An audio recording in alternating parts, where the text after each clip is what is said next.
Blog Talk Radio.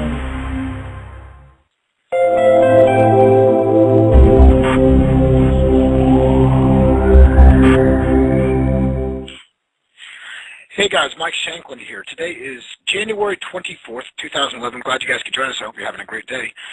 Before I go too farther, I want to just mention the fact that today I'm trying to do a reading article. It's going to be on the Scandinavian myth. I tried to do this last week, and ironically enough, as it turned out, the mute button accidentally got pressed. So we're going to go ahead and give this another try this week, and hopefully we can work through this.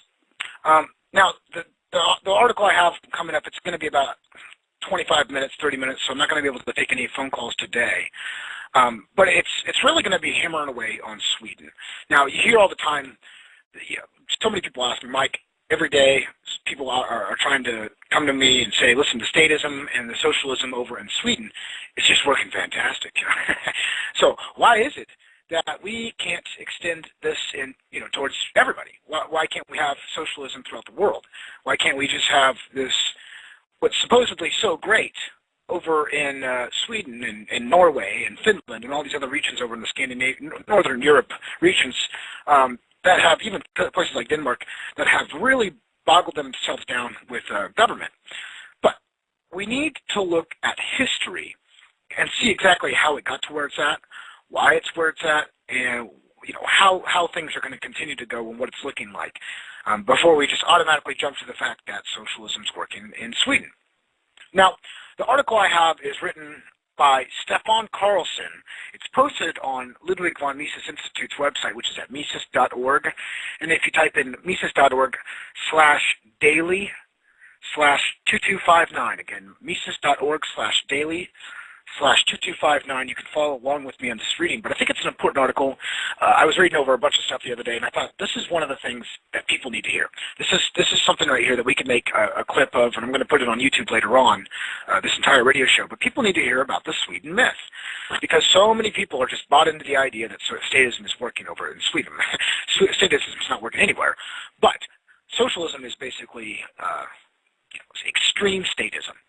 And along those lines, we need to at least examine and try and compare and contrast what's different here, or what's similar here, and what a free society, how we can compare and contrast with a free society. So I think that's important. Let's go ahead and get to this article. It was actually written back on August 7th, 2006. And this is once again by Stefan Karlsson, titled The Sweden Myth. It starts, recently, the so-called Swedish model, that is, the Swedish economic system with high taxes and a big welfare state, has been celebrated again in the press. The alleged recent success of the Swedish economy has allowed welfare statists both inside and outside of Sweden to argue that high taxes and an extensive welfare state are good for the economy. Now, to fully understand this fallacy, we should review Sweden's economic history. Until the second half of the 19th century, Sweden was fairly poor. But far-reaching free market reforms in the 1860s allowed Sweden to benefit from the spreading Industrial Revolution. And so, during the late 19th and early 20th centuries, Sweden saw its economy rapidly industrializing, driven by the many Swedish inventors and entrepreneurs. During that time, Sweden produced extraordinarily many inventions, given its small population, including dynamite, which was actually invented by Alfred Nobel, who established the Nobel Prize. The self-aligning ball bearing, invented by Sven Wingest, who used this to create the SKF company. The sun valve, invented by Gustav Dalin, who used it to found the industrial gas company ATA. The gas absorption refrigerator, invented by Balthasar von Platen, which was later used by Electrolux. In addition, there were countless non-inventing entrepreneurs during that period. Car manufacturers, Volvo and Saab, and telecommunications company Ericsson. Indeed, with just a few exceptions, nearly all large Swedish companies were started during the late 19th and early 20th centuries, which was not only a period of strong growth, but also the time when the foundation for later economic growth was laid. Another factor which continued Swedish prosperity was the fact that Sweden was able to stay out of both world wars, and indeed, all other wars as well. In fact, Sweden is the only country with the longest consecutive period of peace, having fought no war since 1809, when Sweden was actually invaded by Russia, losing Finland to the invader. Sweden has thus enjoyed 5 more years of peace than Switzerland even, which participated in the Napoleonic Wars of 1814. As a result of its free market policies, the resourcefulness of its people, and its successful avoidance of war, Sweden had the highest per capita income growth in the world between 1870 and 1950, by which time Sweden had become one of the world's richest countries, behind only the United States and Switzerland, and Denmark, who have since fallen behind because of high taxes. But the foundation for future trouble had already been created. In 1932, the Social Democrats rose to power in the face of the Great Depression, and like the FDR in America and Adolf Hitler in Germany, they started to expand government power over the economy. Until 1932, government spending had been kept below 10% of GDP in Sweden, but the Social Democrats, under their leader, Per Albin Hansson, wanted to change this and remake Sweden into a folkhem, which is also known as a people's home, a term Swedish Social Democrats adopted from the fascists in Italy.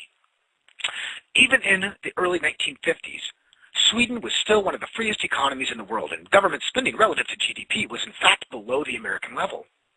But between 1950 and 1976, which I just want to interject real quick, which was just within 5 years of Bretton Woods failing in 1971, Sweden experienced an expansion in government spending unprecedented during a period of peace, with government spending to GDP rising from about 20% to 1950 to more than 50% in 1975, just 25 years later.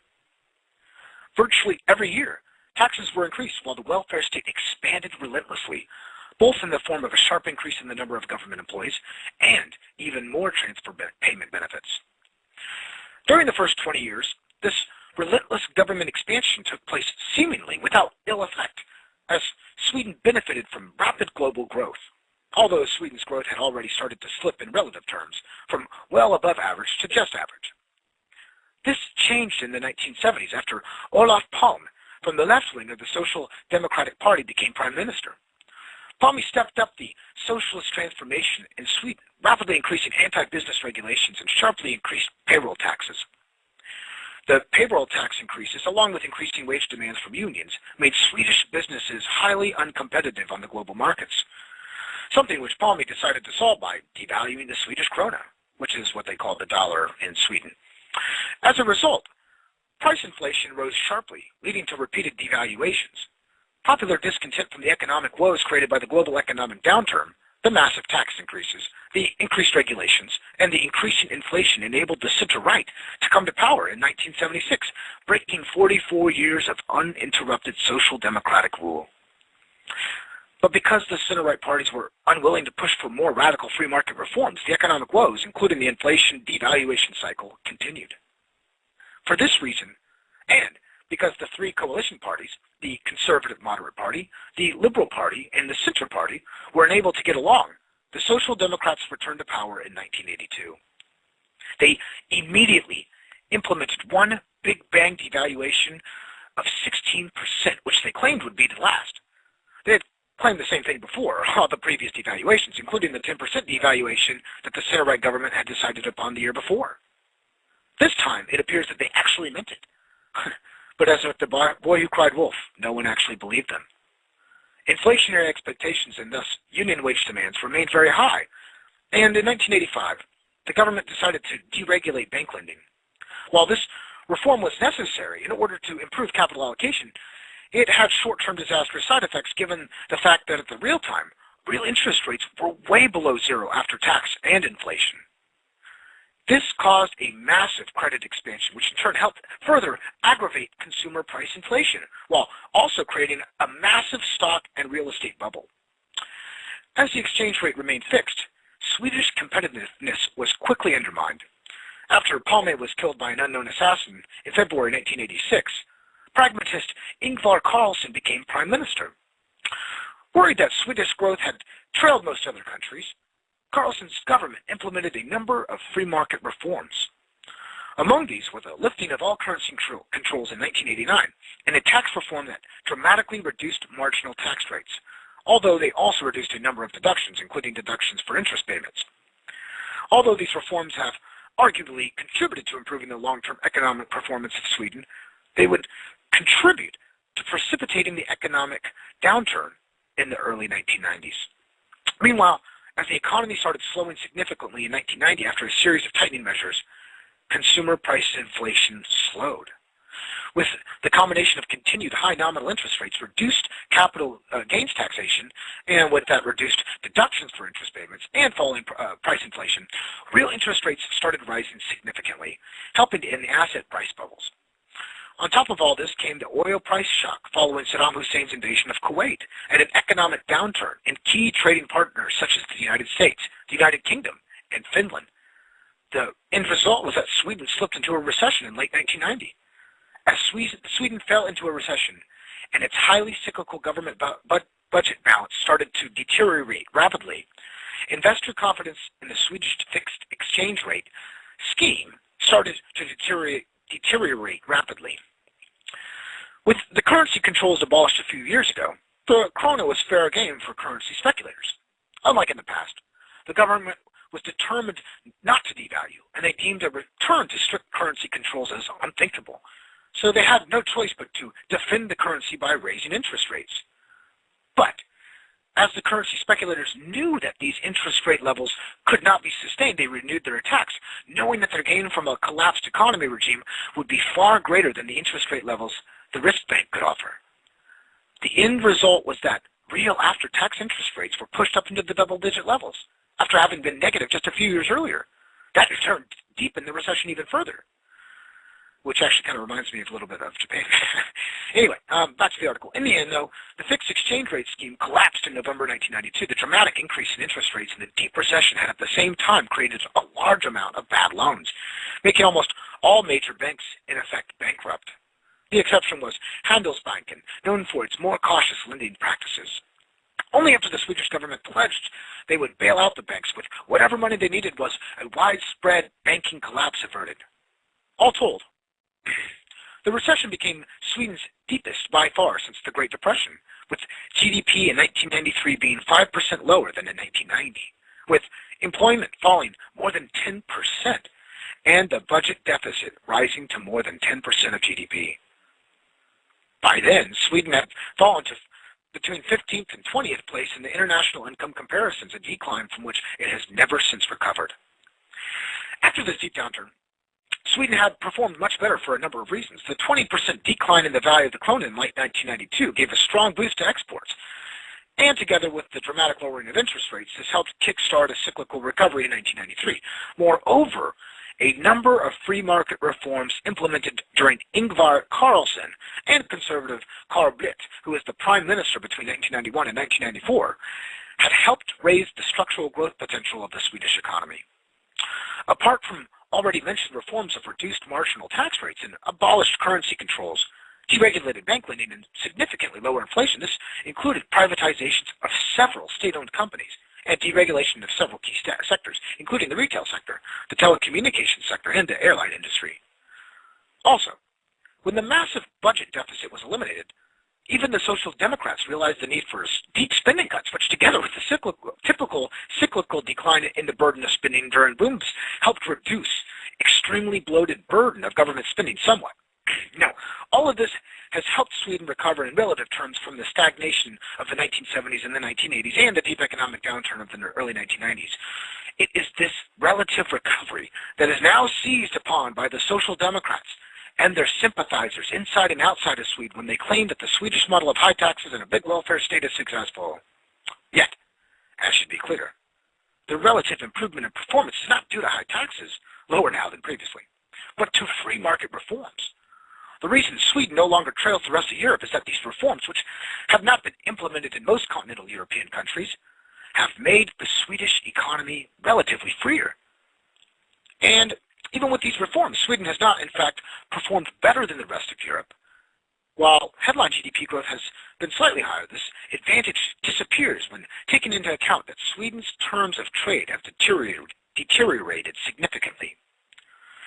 And if we exclude heavyweight laggards, Germany and Italy, Sweden has in fact continued to fall behind the continent, even with Europe's dismal performance compared to most other parts of the world. If we look beneath the aggregate production figures, we can see deep structural problems. The number of people employed is now 6% lower than in 1990, a weaker development than in any other Western economy. By contrast, even with the weak job growth in recent years by American standards, employment in the United States is 20% higher than in 1990, and the number of people employed in Sweden is actually lower than in 1982. You have to go back to the mid-1970s to find employment numbers lower than the current ones. While total employment has been roughly unchanged since 1975, it masks a significant decline in male employment. And if you look only at the private sector, employment is now at a lower level than in the 1950s. Social Democrats still often claim that Sweden has a comparatively high employment rate, but this claim is based on deceptive employment statistics that count as employed many who have been on long-term sick leave or in some other way on the receiving end of a transfer payment program, even though they don't actually work. Moreover, the stay-at-home mom is very rare in Sweden because of the incentives created by the feminist construction of the Swedish welfare system. Mothers mostly leave their children at government daycare centers. Even if you believe that mothers who stay at home to take care of their children are the victims of patriarchal oppression, you cannot deny that childcare takes a lot of work. But only those who take care of other people's children count as employed. By shifting childcare from the home to the public sector, the government further exaggerates Swedish employment figures. The headline unemployment rate in Sweden is 5 to 5.5%, but this number is extremely misleading as it only includes a small number of the people who the government pays not to work. Many unemployed are sent to so-called labor market political activities, activities whose only purpose is to reduce the official unemployment rate. If we ignore this ruse, unemployment is 8%. And if you include the enormous number of already retirees and people who live off sickness benefits, the real unemployment rate is more like 25%. The number of early retirees is 540,000, more than double the number of officially unemployed. Among non-Western immigrants, the real unemployment rate is higher than 50%. All of this is exactly what we should expect from transfer payment benefits to people who don't work, from massive payroll taxes, income taxes, and value-added taxes. This has greatly inhibited the growth of a labor-intensive private service sector that could have provided jobs for many of the unemployed immigrants. During the most recent year, however, growth has picked up significantly in Sweden. To some extent, this reflects the global cyclical upswing. But there is also a domestic Swedish factor at work here, which has helped push Swedish growth higher than most European countries. After the painful fiasco of the fixed exchange rate regime in 1992, Sweden instead adopted inflation targeting. This monetary policy regime seems so far to have been significantly more successful, but the policy is creating new problems. Because of deregulation and increased competition in a number of sectors in recent years, consumer price inflation has been fairly low, indeed, below the 2% target most of the time. Food prices, for example, have been falling as fierce competition from low-price chains like Lidl, Netto, and Willis have forced the major supermarket chains to cut prices in order to keep their customers. Low prices are good for consumers, of course, but according to the inflation targeting dogma, too low a rate of price inflation is itself a problem that must be counteracted with increased monetary inflation. Thus, the risk bank has been forced to push down interest rates dramatically in order to boost money supply enough to help achieve a 2% consumer price inflation rate. Now, before I finish this article, I want to say, at the end of this, we're going to go over a little bit of what this all breaks down into, so just follow with me. I'm going to summarize this here in a second. As consumer price inflation is now starting to creep back up to 2%, it appears that they will be successful, but this will have to come at the expense, at the cost of unleashing an asset price bubble and household debt levels similar to the levels experienced in the late 1980s. Money supply rose 11.5% in Sweden in the year to May, even higher than the 8.9% seen in the Eurozone. It is the dramatic acceleration of monetary inflation in 2005 which has temporarily boosted Swedish growth. The timing of this boom is, it should be noted, very convenient for the ruling Social Democrats and their parliamentary allies, the Green Party and the Communist Left Party, given the fact that they face an election this year in September. Ultimately, this artificial boom will have to come to an end, and although the ensuing crisis will likely not be as deep as it is in the early 1990s, the seemingly impressive Swedish boom will certainly be revealed as a fraud, just as the whole story of the success of the Swedish economic model is a fraud. All right, good stuff. Karlsson wrote a great article here. Give me a second to get a drink.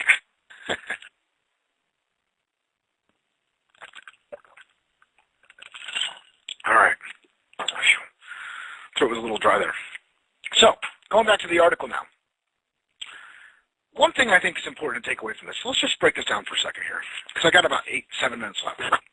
Let's think about how Sweden got to this point. What they're basically saying is Sweden was doing pretty bad until the middle 1800s. They were kind of behind the curve on the Industrial Revolution. And because they finally saw the rest of the people doing something like similar to the Industrial Revolution in America, so in different regions, a lot of people in Sweden, obviously, I guess you can call it the culture. I don't like the term culture. In some cases, it can be very misnomer. But the entire groupthink actually pushed towards free markets, or closer to free markets. Of course, we've never had complete free markets.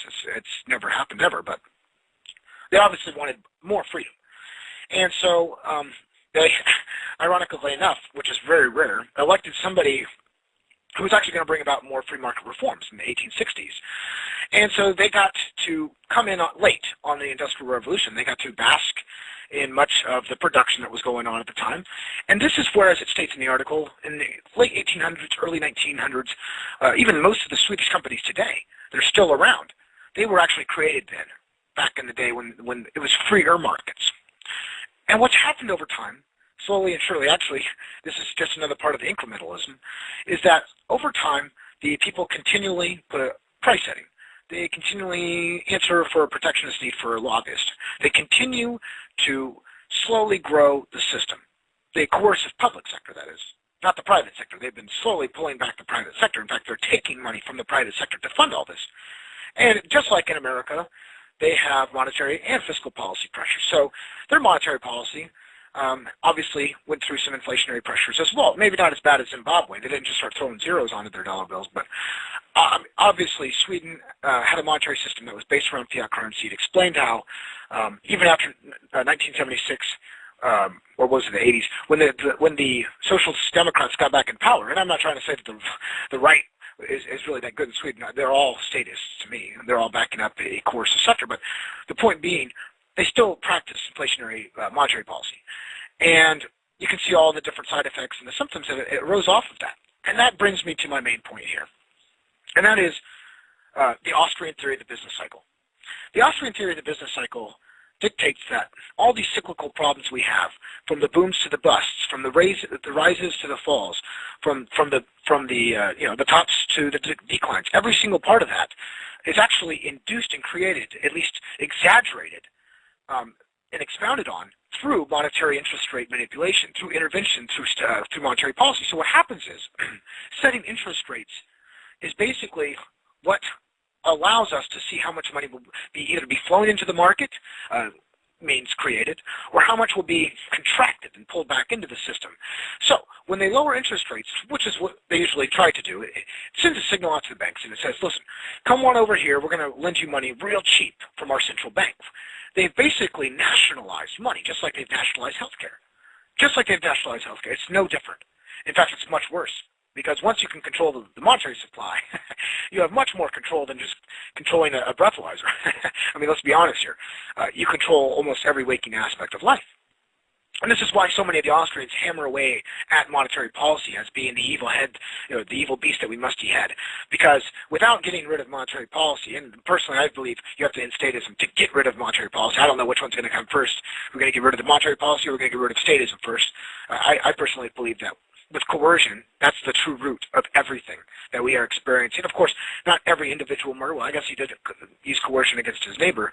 But coercion through government manipulation, through mandate, through these pen strokes, they basically enable these people to trap us into a monopoly control of currency. They have us trapped. It's not like free market paper currency where I can go up and set different notes with other people, can declare values. It's basically like IOUs, which might still get you in trouble. And I'm not encouraging any of this type of activity. I honestly think barter's the best way to go. I mean, obviously you can have some type of a paper currency without it being monopolized through some kind of a government's monetary policy. But the point here being that all of these symptoms that we're seeing in the Swedish model, everything from the Swedish welfare state to the inflationary pressures, to their exchange rate, every single thing comes back to the fact that with statism being there, it's what created the monetary policy, it's what enabled these bureaucrats and these politicians to drain away at this sector for 45 years, to literally pull every last bit of breath out of it and then told it to go run on a marathon. It's almost like insanity, because what people are expecting to happen is the theft to make things better. It's kind of like you see a murder. Well, actually, what happened is you hear about a murder happening, you're really upset with it, and you go and you call the murderer to come fix the problem, and then he's going to come shoot you. What I'm trying to say is here, we don't always see the root of the symptoms. We see the symptoms, we see some of the decay, we see some of the problems, but without understanding how we're trapped to a monopoly control currency. Unless we see how the military-industrial complex is really not just a form of free market business, but as actually a form of statist corporatism. Until we realize that victimless crimes wouldn't be in existence in a free society, and that it's a money racket for the centralized course of monopoly. Until we research and understand and live these truths, the world around us is going to continue its decline or decay. And I honestly think it's just a small, a short slope downward. I do think humanity's on the up and up overall. I believe we're much better off than we were 100 years ago, not just technologically, but also politically. Now, you could say maybe the growth of government's gone up. Yeah, of course it has. I've been arguing that.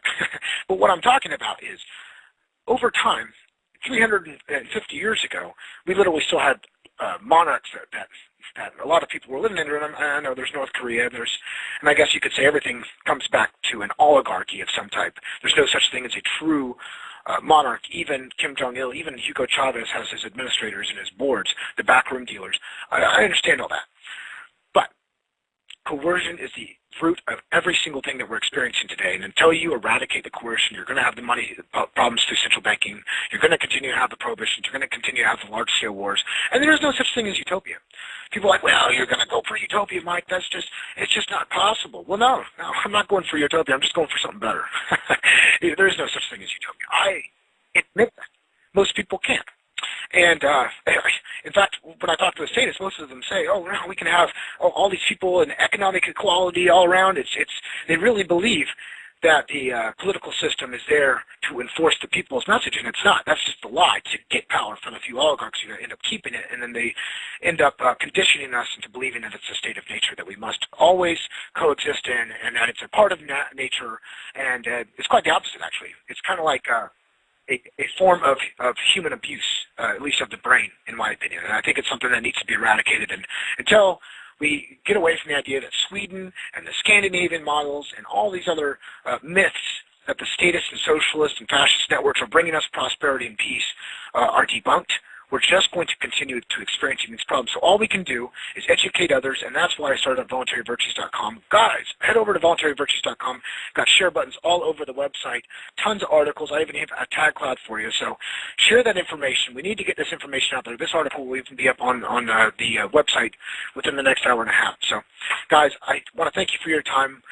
Always stop by Mike Shanklin on YouTube, peacefreedomprosperity.com, and Voluntary Virtues. If you guys like this information, don't forget to leave a donation on voluntaryvirtues.com. And guys, we will see you guys on Wednesday. Thank you very much. Have a nice day.